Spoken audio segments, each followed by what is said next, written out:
Sudah tentulah kerajaan yang ada pada hari ini yang memimpin negeri ini sentiasa memastikan bahawa hal ehwal masyarakat Cina, India dan Siam tidak pernah dianaktirikan semenjak memegang tampuk pemerintahan.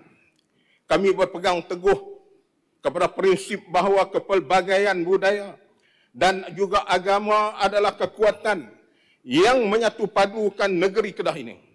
Selaras dengan visi Kedah sejahtera, nikmat untuk semua, kami menghargai peranan semua kaum dalam membangunkan negeri yang kita cintai ini. Apabila kita bercakap mengenai pembangunan dan kesejahteraan, ia merangkumi bukan saja pembangunan ekonomi semata-mata, tetapi juga keprihatinan sosial dan kebajikan. Inilah yang ditekankan oleh kerajaan negeri pada hari ini, di mana pendidikan adalah hak setiap anak negeri ini dan bantuan kebajikan perlu tersedia bagi setiap rakyat yang memerlukan. Yang berhormat Speaker, saya ingin mengambil peluang ini untuk menyoroti usaha yang telah dilaksanakan bagi DUN masing-masing yang ada dalam negeri Kedah ini sebagai bukti komitmen kita kepada kerajaan negeri di peringkat akar umi.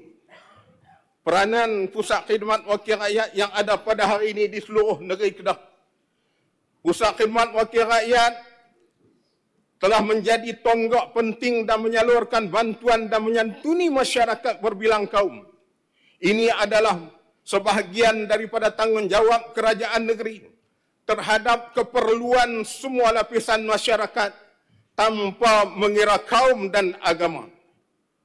Elok juga di sini saya ingin menyebut sedikit berkaitan dengan aktiviti yang dilakukan di DUN saya sendiri menjelang sambutan perayaan Deepavali.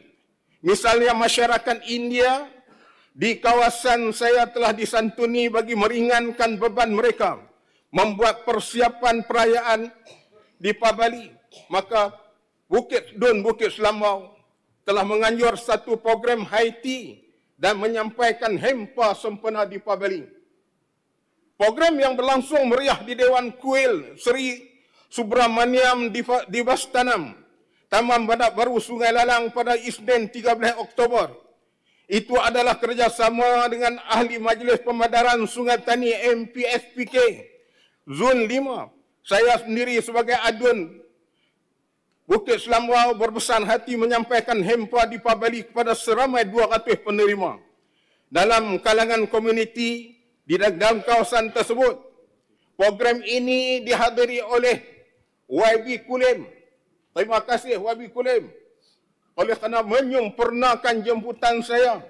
Terima kasih kepada YM, YDP, MPSP Sungai Tani yang menyumbang sedikit bantuan bagi meringankan bebanan saya. Terima kasih kalau ada bagi lagi. YM. Majlis penyampaian bantuan ini adalah lebih daripada sekadar aktiviti.